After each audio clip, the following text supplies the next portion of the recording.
Hello बच्चों, welcome to get knowledge spread knowledge. This is Divya Maheshwari. बच्चों, आप सीख रहे हैं कंप्यूटर की टच पैड बुक का क्लास 6 का चैप्टर 3, जिसका नेम है formulas and functions in Excel 2016। इस चैप्टर का ये पार्ट 4 है और इसके अंदर हम आज सीखने वाले हैं फंक्शंस के बारे में। ऑलरेडी प्रीवियस वीडियो में पार्ट 3 में हम फंक्शंस के बारे में जान चुके हैं, फंक्शंस क्या होते हैं, और उसमें मैथमेटिकल फंक्शन के बारे में भी मैं उसमें समझा चुकी हूँ। आज की वीडियो में हम जानेंगे टेक्स्ट फंक्शन के बारे में, लॉजिकल फंक्शन क्या होते हैं, डेट एंड टाइम फंक्शन क्या होते हैं, इन सब के बारे में हम इस वीडियो में जानने वाले हैं। So now let's begin. So now बच्चों, फर्स्टली जानते हैं टेक्स्ट फंक्शंस के बारे में। यहाँ पर सबसे पहले फंक्शंस दिए गए हैं एंड उनका पर्पस है, क्या है उनका पर्पस एंड एग्जाम्पल। यहाँ पर फर्स्ट फंक्शन है कनकॉर्डिनेट, जिसमें कि पैरेंथेसिस के अंदर टेक्स्ट 1 एंड टेक्स्ट 2 लिखा जाता है। ये क्या करता है, इट जॉइंस टुगेदर टू और मोर डिफरेंट टेक्स्ट स्ट्रिंग्स। ये दो या दो से अधिक स्ट्रिंग्स को एक साथ जोड़ता है। यदि दो अलग अलग टेक्स्ट स्ट्रिंग्स हैं तो उन्हें एक साथ जोड़ने का काम करता है ये। देखिए यहाँ बताया गया एग्जांपल में, इनपुट में, कि इक्वल्स का साइन लगाकर यहाँ पर कनकॉर्डिनेट लिखना है, और यहाँ पर एक टेक्स्ट लिखा गया है, एक स्ट्रिंग लिखी गई है टच, और एक लिखा गया पैड। दोनों को इन्वर्टेड कॉमास में लिखा गया है, और ये जैसे ही एक साथ होंगे तो टच पैड हो जाएगा। नेक्स्ट है लेफ्ट। लेफ्ट में एक तो टेक्स्ट लिया जाएगा पैरेंथेसिस के अंदर, और नंबर ऑफ कैरेक्टर्स बताए जाएंगे, कितने कैरेक्टर्स तक आपको टेक्स्ट चाहिए। It returns the specified number of characters from the left side of the text string. अब ये क्या करता है, ये एक टेक्स्ट स्ट्रिंग के लेफ्ट साइड से जितने नंबर आप चाहते हैं उतने कैरेक्टर्स रिटर्न करेगा। मीन्स यदि आपने कोई टेक्स्ट लिखा है और आप चाहते हैं उसके लेफ्ट साइड से मुझे इतने नंबर्स तक, यानी जितने भी टेक्स्ट हैं, 20 टेक्स्ट अगर आपने लिखे हैं, 20 टेक्स्ट की स्ट्रिंग है, तो उसमें से यदि आपको लेफ्ट में से 5 स्ट्रिंग चाहिए, स्ट्रिंग में से 5 कैरेक्टर्स चाहिए, तो ये 5 कैरेक्टर्स आपको रिटर्न करेगा। जैसे कि यहाँ इनपुट में दिखाया गया है, इक्वल्स का साइन लगा के लेफ्ट लिखा गया है एंड टच लिखकर 3 लिखा गया है। मीन्स इसका मीन्स है कि टच में 3 जो नंबर्स हैं स्टार्टिंग के, यानी लेफ्ट साइड के 3 कैरेक्टर्स, उन्हें ये रिटर्न करेगा। देखिए TOU इसने रिटर्न कर दिया, TOU 3 कैरेक्टर्स ये रिटर्न करेगा। अगर हम यहाँ पर 4 लिखते तो यहाँ पर TOUC तक रिटर्न कर देता। सो इस तरह से लेफ्ट को रिटर्न करता है, लेफ्ट साइड के टेक्स्ट को। And right text and number character बिल्कुल सेम लेफ्ट की तरह ही है, बस ये राइट से देता है। It returns the specified number of character from the right side of the text string. ये टेक्स्ट स्ट्रिंग के राइट साइड से नंबर ऑफ कैरेक्टर्स को रिटर्न करता है। जैसे कि राइट में हमने लिखा टच एंड 3, एंड यहाँ पर ये दिखाएगा UCH। यहाँ के राइट के 3 कैरेक्टर्स इसने दिखा दिए। नेक्स्ट है लेन, इसके आगे टेक्स्ट लिखा हुआ है। It returns the length of the text string.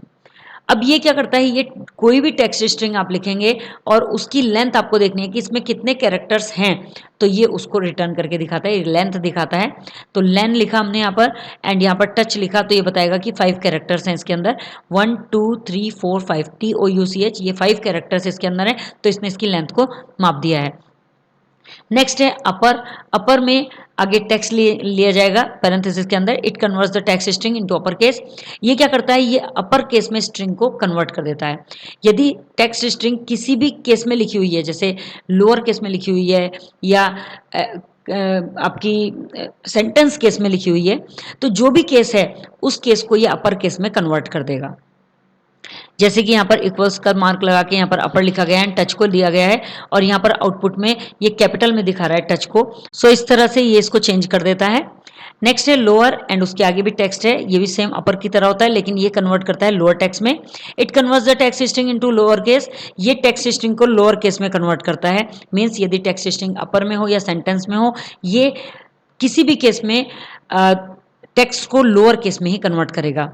जैसा कि हम यहाँ पर देख सकते हैं, यहाँ पर इक्वल्स का साइन है, लोअर लिखा हुआ है एंड टच लिखा हुआ है अंदर, एंड यहाँ पर इसने इसे स्मॉल लेटर में चेंज कर दिया है, मीन्स लोअर केस में चेंज कर दिया है। आगे बढ़ते हैं। अब यहाँ पर इसने बोला है let us the use the text function by performing the following step. चलिए अब टेक्स्ट फंक्शन को करके देखते हैं कुछ स्टेप्स के द्वारा। स्टेप 1 है type the following data in the Excel worksheet. Excel worksheet में सबसे पहले हमें ये डाटा लिखना है, तो ये ऑलरेडी मैंने लिख लिया है, मैं अभी आपको प्रैक्टिकली करके दिखाऊंगी। एंड स्टेप 2 टाइप करेंगे इक्वल्स का sign concatenate A3 B3 function in the cell C3। Cell C3 के अंदर हम ये फंक्शन टाइप करेंगे। And to concatenate the first name and last name. First और लास्ट नेम को जोड़ने के लिए, कनकॉर्डिनेट का मीन्स होता है जोड़ने के लिए, एक साथ जोड़ने के लिए इसका यूज करेंगे। Step 3 press the enter key from the keyboard. अब कीबोर्ड से हमें एंटर की प्रेस करना है। तो हमारा ये टेक्स्ट ऐड हो जाएगा, एक साथ जुड़ जाएगा। When you press the enter key first name and last name appear after concatenation. जैसे ही आप एंटर की प्रेस करेंगे तो फर्स्ट नेम और लास्ट नेम ये दोनों कंकॉर्डिनेट होकर दिखेंगे, वहाँ पर अपीयर हो जाएंगे। तो चलिए सबसे पहले इसे देख लेते हैं किस तरह से होगा। सो ये देखिए हम अपनी एक्सेल शीट पर आ चुके हैं जो मैंने ऑलरेडी प्रिपेयर कर लिया। आपकी बुक से मैच करती हुई शीट बनाई है। चिराग एंड शर्मा यहाँ लिखा हुआ है, first name and last name. अब हम इसे कंकॉर्डिनेट करेंगे तो यहाँ पर हम फॉर्मूला लगाएंगे इक्वल साइन लगाकर CONC। जैसे ही हम ये लिखेंगे तो यहाँ पर कंकॉर्डिनेट फंक्शन आ जाएगा और हम इस पर क्लिक भी कर सकते हैं और टैब का यूज भी कर सकते हैं। तो हमने यहाँ पर डबल क्लिक किया एंड डबल क्लिक करने के बाद ये बोला टेक्स्ट 1 एंड टेक्स्ट 2 आपको लेना है। सो फर्स्टली हम टेक्स्ट 1 लेते हैं चिराग एंड कॉमा लगाएंगे अब यहाँ पर एंड शर्मा को सेलेक्ट करेंगे, क्लिक करेंगे इस पर और ये भी सेलेक्ट हो जाएगा। एंड नाउ हम ब्रैकेट क्लोज कर देंगे, मीन्स पैरेंथेसिस को क्लोज करेंगे एंड देन एंटर करेंगे तो देखिए यहाँ पर चिराग शर्मा आ गया है। सो इस तरह से हम कंकॉर्डिनेट कर सकते हैं। ये कंकॉर्डिनेशन करने का तरीका होता है। 2 स्ट्रिंग्स को या 3 स्ट्रिंग्स को जोड़ने के लिए इसका यूज़ किया जाता है। ज़्यादा स्ट्रिंग्स को मोर देन 3 मोर देन 4 आप जोड़ सकते हैं। बस आपको उसी तरह से इसे कोमा लगाते जाना है और उतने ही कैरेक्टर्स या कैरेक्टर्स भी ले सकते हैं या फिर आप स्ट्रिंग है तो स्ट्रिंग्स को भी जोड़ सकते हैं। कैरेक्टर जोड़ के दिखाती हूँ आपको। जैसे यहाँ पर C लिखा एंड यहाँ पर हमने लिख दिया है Y एंड अब हम इसे कंकॉर्डिनेट करना चाहते हैं तो हमने यहाँ पर CON लिया, concatenate and then C Y and then close किया एंड एंटर तो देखिए CY। तो कैरेक्टर्स को भी हम कंकॉर्डिनेट कर सकते हैं और स्ट्रिंग्स को भी कंकॉर्डिनेट कर सकते हैं। सो ये कंकॉर्डिनेशन करने का तरीका होता है।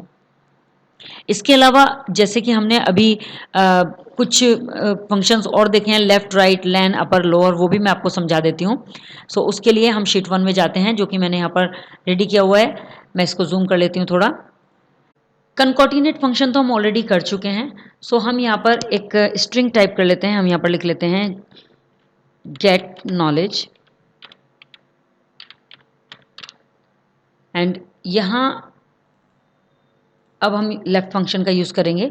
इक्वल्स का साइन लगाएंगे LEFT left and bracket parenthesis लगाएंगे एंड देन यहाँ पर देखिए टेक्स्ट का हुआ है। देखिए कोई भी फंक्शन होता है वो अपने साथ साथ आपको बताता है कि किस तरह से हमें चलाना है। ओके तो लेफ्ट फंक्शन बोल रहा है कि यहाँ पर टेक्स्ट लेना है सबसे पहले, देन आपको नंबर ऑफ कैरेक्टर्स लेना है। तो यहाँ पर टेक्स्ट लेना है तो टेक्स्ट पर हम क्लिक कर देते हैं। टेक्स्ट हमने सेलेक्ट कर लिया है, देन कोमा लगाएंगे and then number of characters, कितने कैरेक्टर्स आपको लेफ्ट से चाहिए। तो हमने यहाँ पर लिखा है हमें 4 कैरेक्टर्स चाहिए या 3 कैरेक्टर्स हम लिख लेते हैं एंड यहाँ पर क्लोज कर देते हैं पैरेंथेसिस को एंड एंटर। तो देखिए यहाँ पर 3 कैरेक्टर्स इसने दिखाए हैं गेट, तो ये इसने दिखा दिया है। इसी तरह से हम राइट ले सकते हैं, इक्वल्स का साइन लगाएंगे, राइट लेंगे एंड यहाँ पर हमने सेलेक्ट कर लिया। इसने फिर से बोला है कि टेक्स्ट को सेलेक्ट करें तो टेक्स्ट को सेलेक्ट करेंगे एंड कॉमा। अब हमें कितने राइट से चाहिए तो राइट से हमने लिख दिया है 4 एंड यहाँ पर क्लोज कर दिया है एंड देन देखिए EDGE इसने यहाँ पर लास्ट के 4 जो राइट साइड में है वो दिखा दिए हैं। इसी तरह लेंथ को हम चेक कर सकते हैं, equals and LEN lane and यहाँ पर हमने इसको सेलेक्ट कर लिया है। इसने बोला है टेक्स्ट को सेलेक्ट करें। आप देखिए यहाँ दिखा रहा है टेक्स्ट को सेलेक्ट करना है तो हमने सेलेक्ट किया एंड देन क्लोज। और जैसे ही हम करेंगे तो ये बताएगा कि यहाँ पर 13 कैरेक्टर्स इसमें लिखे हुए हैं। साथ में ये स्पेस को भी ऐड करता है, स्पेस को भी बताता है। देन अपर, अब यहाँ पर हम इक्वल साइन लगाते हैं तो ये ऑलरेडी अपर में लिखा हुआ है तो हम इसे सबसे पहले हम इसे लोअर में लिख लेते हैं। तो यहाँ पर मैं कैप्स लॉक बंद करके लिख लेती हूँ गेट नॉलेज, या यहाँ पर हम लिख लेते हैं स्प्रेड नॉलेज।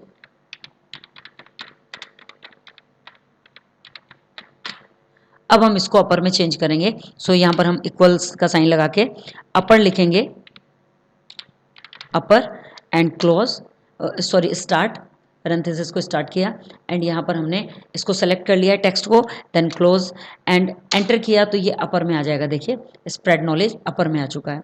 यदि हम इसे लोअर में लाना चाहते हैं, ऊपर वाला जो लोअर है अपर में है उसे लोअर में करना चाहते हैं तो हम इसको भी कर सकते हैं। मैं इसको थोड़ा बड़ा कर लेती हूँ यहाँ से एंड लोअर पे जाते हैं, इक्वल साइन एंड यहाँ पर लोअर का हम फंक्शन लगाएंगे। देखिए लोअर आ चुका है एंड देन सेलेक्ट कर लेते हैं इसको और इसको क्लोज कर देंगे और ये देखिए यहाँ पर ये लोअर में दिखा देगा। इस तरह से आप left right length and upper lower function का यूज़ कर सकते हैं। ये होते हैं हमारे टेक्स्ट फंक्शन। नाउ वापस चलते हैं और जानते हैं आगे के फंक्शंस के बारे में। नेक्स्ट फंक्शंस आ जाते हैं लॉजिकल फंक्शंस। लॉजिकल फंक्शंस में सबसे पहले फंक्शन है मैक्स। मैक्स में रेंज ली जाती है। It returns the largest value in the given range, ये क्या करता है, ये दी गई रेंज की सबसे बड़ी वैल्यू को रिटर्न करता है, जो सबसे बड़ी वैल्यू होगी हमारी रेंज में वो रिटर्न करेगा। इक्वल्स का साइन लगा के मैक्स एंड 4 16 12 9 ये रेंज है हमारी, तो इसमें से सबसे बड़ी वैल्यू कौन सी है 16, तो ये यहाँ पर आउटपुट में 16 दिखा देगा। देन मिन range, it returns the smallest value in the given range, ये क्या करता है, ये गिवन रेंज में से सबसे छोटी वैल्यू को रिटर्न करता है। तो यहाँ पर जैसे कि सबसे छोटी वैल्यू क्या है 4 है, तो ये 4 को आउटपुट में दिखाएगा। एवरेज, ये भी रेंज से चलता है, it returns the average of the given number in a range, ये रेंज में दिए गए नंबर्स के एवरेज को रिटर्न करता है, जो भी नंबर्स दिए गए हैं उनके एवरेज निकाल कर देगा। एवरेज 12 3 6 इनका एवरेज दिखा देगा 7। इफ कंडीशन वैल्यू 1 वैल्यू 2, अब देखिए इफ एक कंडीशन है, शर्त दी जाती है यहाँ पर, it checks whether the given condition met, ये यहाँ पर चेक करता है कि जो दी गई शर्त है वो पूरी हो रही है नहीं हो रही है। And returns value 1 if the condition evaluate to true, यदि वैल्यू मैच होती है तो ये ट्रू दिखाएगा और कंडीशन इवैल्यूएट कर देगा। एंड यानी कंडीशन इवैल्यूएट होगी तो ट्रू दिखाएगा वैल्यू 1 में, और रिटर्न वैल्यू 2 दिखाएगा, तो ये कंडीशन को इवैल्यूएट करेगा वैल्यू 2 में, तो ये फॉल्स दिखा देगा। जैसे कि परसेंटेज है equals to 80, if percentage is greater than और इक्वल्स टू 50 तो पास हो जाएगा, अदरवाइज फेल हो जाएगा। तो देखिए दो कंडीशन हो गई, तो यदि 50 से ज़्यादा है या उसके बराबर है तो पास हो जाएगा, अदरवाइज फेल हो जाएगा। तो आउटपुट में पास दिखा देगा क्योंकि परसेंटेज हमने 80 डाली है। Let us use the logical function in Excel, Excel में इन लॉजिकल फंक्शन का यूज करके देखते हैं। Perform the following steps to use the logical function, इन लॉजिकल फंक्शंस को परफॉर्म करने के लिए स्टेप्स कुछ इस प्रकार हैं। स्टेप 1 है type the following data in the Excel worksheet, सबसे पहले एक्सेल वर्कशीट में हमें फॉलोइंग डाटा को टाइप करना है जो नीचे दिया गया है। Step 2 type equals to maximum B3 and C3 हम रेंज लेंगे and function in the cell G3 to find the maximum mark. Maximum marks देखने के लिए हमें G3 सेल में फंक्शन को लगाना होगा और वहां पर मैक्सिमम मार्क निकल के आ जाएंगे। Step 3 press the enter key from the keyboard, अब हमें कीबोर्ड से एंटर की को प्रेस करना है और जैसे ही हम एंटर की प्रेस करेंगे तो क्या होगा, when you press the enter key the maximum marks appear in the cell G3, जो मैक्सिमम मार्क हैं वो सेल G3 में दिख जाएंगे, वहां पर अपेयर हो जाएंगे। Using the autofill feature find the maximum marks of each students, आप ऑटोफिल फीचर का यूज कर सकते हैं और प्रत्येक स्टूडेंट के मैक्सिमम मार्क्स फाइंड कर सकते हैं। Similarly we can find the minimum marks by using the minimum function, बिल्कुल इसी तरह हम मिनिमम मार्क्स को भी फाइंड कर सकते हैं। तो चलिए इसको भी हम प्रैक्टिकली करके देखते हैं एक्सेल की शीट पर, इसकी भी मैंने शीट रेडी की हुई है। तो इसके लिए हम शीट 3 पर जाते हैं और यहाँ पर आप देखेंगे कि यहाँ पर आपकी बुक के अकॉर्डिंग ही मैंने यहाँ पर शीट रेडी की हुई है। तो यहाँ पर मैक्सिमम मार्क्स हम निकालेंगे, सो यहाँ पर हम इक्वल्स का साइन लगाएंगे एंड मैक्स लिखेंगे और मैक्स लिखने के बाद यहाँ पर मैक्स आ जाएगा तो हम टैब बटन यूज़ कर देते हैं और यहाँ पर ये बताएगा नंबर 1 नंबर 2 आपको लेने हैं। सो नंबर 1 नंबर 2 ये हमें मार्क्स को सेलेक्ट करना है, तो हम यहाँ से रेंज लेते हैं, ये सारी रेंज ली जाएगी, Hindi maths computer English science सभी की हमने रेंज ले लिया B3 टू F3 एंड अब इसे क्लोज कर देते हैं। अब ये देखते हैं इसमें से मैक्सिमम क्या दिखाता है। अगर हम देखें तो यहाँ पर मैक्सिमम मार्क्स किसके हैं 89 इंग्लिश में है हिमांश के, तो हम यहाँ पर एंटर करते हैं, देखते हैं ये सही दिखाता है क्या, बिल्कुल सही दिखाया है। अब इसको यहाँ पर हम कॉर्नर में जाएंगे और यहाँ से हम इसको ड्रैग कर देंगे और इस तरह से सभी के मैक्सिमम मार्क्स दिखा देगा। इसी तरह मिनिमम को देख सकते हैं, देखिए मैं यहाँ मिनिमम भी करके दिखाती हूँ आपको। मिन लिखा हमने यहाँ पर और जैसे मिन लिखेंगे टैप देंगे एंड यहाँ पर अगेन हम रेंज ले लेंगे इनकी साइंस तक की एंड क्लोज करेंगे और जैसे हम एंटर करेंगे तो यहाँ पर ये मिनिमम मार्क्स दिखा देगा। देखिए 78 80 88 89 76, तो सबसे छोटा कौन सा है मिनिमम मार्क्स किसमें साइंस में, तो 76 इसने दिखा दिए। अब इसको भी हम ड्रैग कर देते हैं एंड अब यहाँ पर हम एवरेज निकाल के देखते हैं। यहाँ पर हम इक्वल्स का साइन लगाएंगे एंड एवरेज का फॉर्मूला लगाएंगे। एवरेज आ चुका है यहाँ पर एंड देन टैप दे देंगे एंड यहाँ पर फिर से हिंदी टू साइंस मैथ्स को हम रेंज ले लेंगे B3 टू F3 एंड यहाँ पर क्लोज कर देंगे एंड देन एंटर और आप देखेंगे कि यहाँ पर ये 82.2 इसका एवरेज परसेंटेज दिखा दिया इसने। अब इसको हम ड्रैग कर देंगे तो सभी की एवरेज मार्क्स आ जाएंगे कि इनके एवरेज मार्क्स इतने हैं। सो इस तरह से हम यहाँ पर ये मार्क्स ऑफ स्टूडेंट्स कैलकुलेट कर सकते हैं। नाउ नेक्स्ट आगे बढ़ते हैं। आगे डेट एंड टाइम फंक्शन आ जाते हैं। डेट एंड टाइम फंक्शन में सबसे पहला फंक्शन है today, it returns the current date, ये करंट डेट को रिटर्न करता है, जो भी डेट आज की है उसको रिटर्न करेगा। करना क्या है, इक्वल्स का साइन लगा के टुडे लिखना है और पैरेंथेसिस को ओपन करके क्लोज कर देना है, कुछ भी इसके अंदर नहीं लेना है, तो आउटपुट में अपने आप ही डेट आ जाएगी। Month today, it returns the current month, ये करंट मंथ को दिखाता है, लेकिन इसके बीच में हमें डेट को टाइप करना होता है, टुडे का जो डेट है वो ले लिया जाता है रेंज में एंड यहाँ per month and today and यहाँ पर आउटपुट में दिखा देगा कि जो भी डेट होगी उस समय की वो आउटपुट में दिखा देगा। ईयर में भी कुछ ऐसे ही दिखाना होगा, it return the current year, ये करंट ईयर को रिटर्न करेगा, इसका भी इनपुट कुछ इसी तरह से होगा। And day today, it return the current day, ये करंट डे को दिखाएगा।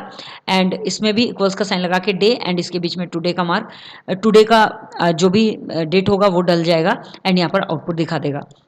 Now it return the current system date and time. अब ये दोनों चीजें दिखाता है। टुडे केवल करंट डेट को दिखाता है, लेकिन ये करंट डेट और टाइम दोनों को दिखाता है। जो भी सिस्टम में टाइम होगा आपके लैपटॉप में या कंप्यूटर में, तो वो टाइम भी साथ के साथ दिखाएगा। तो जैसे ही आप इक्वल्स का साइन लगा के नाउ लिखेंगे और पैरेंथेसिस को ओपन करके क्लोज करेंगे, तो यहाँ पर आउटपुट कुछ इस तरह से आ जाएगा कि यहाँ पर डेट आ जाएगी और साथ में जो भी टाइम होगा वो दिखा देगा, जो भी आपके सिस्टम में टाइम होगा।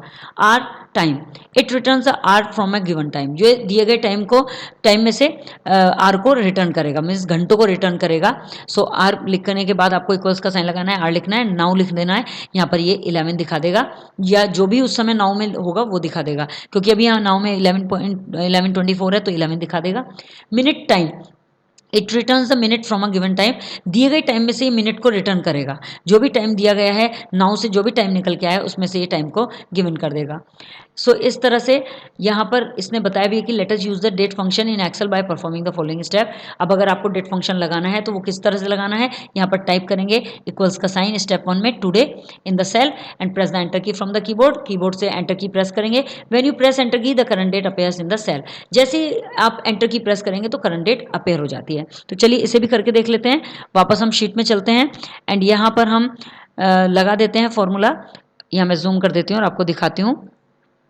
इक्वल्स का साइन लगाएंगे एंड यहाँ पर हम लिखेंगे टुडे, ये देखिए टुडे आ चुका है, टैब प्रेस करेंगे एंड क्लोज कर देंगे इसे पैरेंथेसिस को एंड एंटर करेंगे तो देखिए टुडे का डेट इसने दिखा दिया है। नाउ दिखाती हूँ मैं आपको, नाउ करके एंड यहाँ पर open and close and then enter. तो देखिए इसने साथ के साथ टाइम भी बताया कि सिस्टम में जो टाइम हो रहा है वो भी साथ के साथ दिखाया और डेट भी दिखाया। अब यदि हमें इसमें से डे देखना है तो डे लिखेंगे एंड ओपन करेंगे और इसे सेलेक्ट कर लेंगे एंड देन क्लोज करेंगे। तो अब इसमें से डे जो भी होगा वो दिखा देगा ये। तो इसने बताया कि इसमें 12 जो डेट है वो दिखा दिया इसने एंड इक्वल्स का साइन लगाया है यहाँ पर, और डे की जगह हमने लिखा है month and open and again इसको सेलेक्ट किया एंड देन एंटर। तो ये मंथ दिखा देगा कि 9 मंथ्स चल रहा है। और यदि हम टाइम देखते हैं यहाँ पर तो हमें आर देखना है, तो आर लिखेंगे एंड अगेन इसको सेलेक्ट करेंगे एंड इसमें से ये आर दिखा देगा कि 17 आवर्स हो रहे हैं। एंड यदि हम यहाँ पर लिखते हैं मिनट्स तो मिनट्स आ जाएंगी। अब हम इसको फिर से सेलेक्ट करते हैं, रेंज हमें लेनी होगी उसी की एंड देन एंटर। तो ये दिखा देगा कि 5 मिनट्स हो रहे हैं। सो इस तरह से हम यहाँ पर कैलकुलेट कर सकते हैं डेट एंड टाइम फंक्शंस को।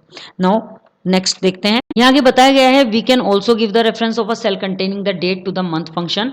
मंथ फंक्शन को कैलकुलेट करने के लिए हम एक सेल में जिसमें कि डेट लिखा हुआ है उसका रेफरेंस भी ले सकते हैं। Similarly we can use the year and day function to get the year and day from a date. और यदि हम ईयर और डे फंक्शन का यूज करना चाहते हैं तो उसके लिए हमें किसी सेल की रेफरेंस लेना होगा जिसमें कि डेट लिखी होगी, तो उससे हम इनको कैलकुलेट कर सकते हैं रेस्पेक्टिवली। सो लेट्स कैचअप, अब हम इसे समझते हैं थोड़ा। Right the output of the following, अब इनको हमें कैचअप करना है, यानी इनको कैलकुलेट करके दिखाना है। मिनिमम को, लेफ्ट को, एवरेज को, टुडे, लेन, काउंट, ये सभी आप कैलकुलेट कर सकते हैं। और मैं एक बार आपको कैलकुलेट करके दिखाती हूँ एक्सेल की शीट पर। चलिए एक्सेल की शीट पर चलते हैं हम अपनी। ये देखिए यहाँ पर हम आ चुके हैं और अब हम इन्हें फंक्शंस को कैलकुलेट कर देते हैं जो जो इन्होंने दिए हैं। सबसे पहले हम मिनिमम को कैलकुलेट करते हैं, मिन, एंड इन्होंने बोला है कि 5, 7, 8। तो अब इसमें मिनिमम क्या दिखाएगा, ये देखिए इसने दिखाया 5, तो 5 इसका आंसर हो जाएगा। एंड देन लेफ्ट का फंक्शन यूज करते हैं LEFT एंड देन यहाँ पर डबल कोट्स में हमें लिखना है computer and double quotes close करने हैं एंड कॉन, 4 एंड देन एंटर। तो देखिए इसने बोला कि कंप्यूटर में से लेफ्ट में से हमें 4 कैरेक्टर्स चाहिए थे, इसने COMP लिखा दिया है। नाउ एवरेज निकालते हैं, AVERAGE average and then average निकालना है 12, 3, 6 and then close and then enter. तो इसने दिखा दिया कि इसका एवरेज आएगा 7। नाउ टुडे का यूज करते हैं, टुडे ये तो ऑलरेडी मैं आपको बता चुकी हूँ, ये टुडे में डेट दिखा देगा। नाउ लेन, अब इसने बोला है लेंथ निकालनी है, तो यहाँ पर हमने लेन निकाली है, टच लिखना है यहाँ पर डबल कोट्स लगा के TOUCH and then close double quotes लगाना होगा मैं, and then close and then enter. तो यहाँ पर ये 5 बता रहा है कि इसकी लेंथ 5 है। काउंट कर देते हैं, COUNT काउंट, एंड देन यहाँ पर 4, 8, 12 एंड देन क्लोज। तो यहाँ पर ये दिखा देगा कि 3 काउंट किया इसने, कि 3 वैल्यूज यहाँ पर हैं। सो इस तरह से हम इन्हें लेट्स स्केचअप को भी क्लियर कर चुके हैं। अब आप अपनी नोटबुक में लिख भी सकते हैं इनके आंसर। नाउ आगे बढ़ते हैं। यहाँ पर टेक हिंट में बताया गया है, to use the common function like sum, average, max and min, click on the down arrow of the autosum command. देखिए बहुत अच्छी चीज बताई है यहाँ पर कि यदि आपको सम, एवरेज, मैक्सिमम और मिनिमम फंक्शन का यूज करना है तो इन कॉमन फंक्शंस को आप ऑटोसम कमांड के द्वारा डाउन एरो पर क्लिक करके यूज कर सकते हैं। देखिए कैसे कर सकते हैं, मैं आपको दिखाती हूँ। यहाँ पर आप देखेंगे, यहाँ ऑटोसम कमांड है एंड ये एडिटिंग के ग्रुप में है और ये होम टैब में ही आ जाती है। एंड होम टैब के एडिटिंग ग्रुप में आप जाकर यहाँ से आप डाउन एरो पर क्लिक करेंगे तो sum, average, count number, maximum, minimum, ये सभी फंक्शंस यहाँ पर कॉमन फंक्शंस होते हैं, तो ये यहाँ पर आ जाते हैं। तो ये यहाँ से भी यूज़ कर सकते हैं, आप बहुत इजीली आप इसे यूज़ कर सकते हैं। To use the other functions click on more functions option. और यदि आप इससे ज़्यादा फंक्शन का यूज़ करना चाहते हैं तो उसी के नीचे मोर फंक्शन होता है, उस पर आप क्लिक करके मोर फंक्शंस ओपन कर सकते हैं। Now let's backup. अब इसमें थोड़ा सा जो हमने पढ़ा है अभी तक की बुक में, तो उसके कुछ पॉइंट्स, मेन पॉइंट्स हम समझ लेते हैं। फर्स्ट पॉइंट है, Excel allows user to create custom formulas to perform calculation on their data. Excel जो फॉर्मूलाज को कस्टम क्रिएट करने का यूजर को अलाउ करता है और जिससे कि वो अपने डाटा को कैलकुलेट कर सकें। मीन्स एक्सेल जो यूजर्स को कस्टम फॉर्मूला बनाने की भी अनुमति देता है ताकि वो अपने डाटा को कैलकुलेट कर सके। A group of selected cell is called a range. Select किए गए जो सेल होते हैं उनका जो ग्रुप होता है, जब हम किसी सेल के एरिया को सेलेक्ट कर लेते हैं कि इतने सेल हमने सेलेक्ट कर लिए हैं, तो उस एरिया को सेलेक्ट करने पर जो ग्रुप बनता है उसे क्या कहा जाता है, उसे कहा जाता है रेंज। नेक्स्ट है, a cell reference is a cell address. एक सेल रेफरेंस एक सेल एड्रेस होता है that can be used in a formula to denote a specific cell, जो कि एक स्पेसिफिक सेल को डिनोट करने के लिए फॉर्मूला में यूज किया जा सकता है। नेक्स्ट है, the equal sign tells Excel that the succeeding characters constitute a formula. Equal sign Excel को बताता है कि जो कैरेक्टर आपने लिखा है वो कैरेक्टर एक फॉर्मूला है। मीन्स यदि नॉर्मल हम कोई कैरेक्टर लिखते हैं तो वो कैरेक्टर ही कहा जाता है, लेकिन एक्सेल में जब हम इक्वल का साइन लगा देते हैं किसी कैरेक्टर के आगे तो वो एक फॉर्मूला बन जाता है। देन नेक्स्ट है, Excel also contains built in formulas.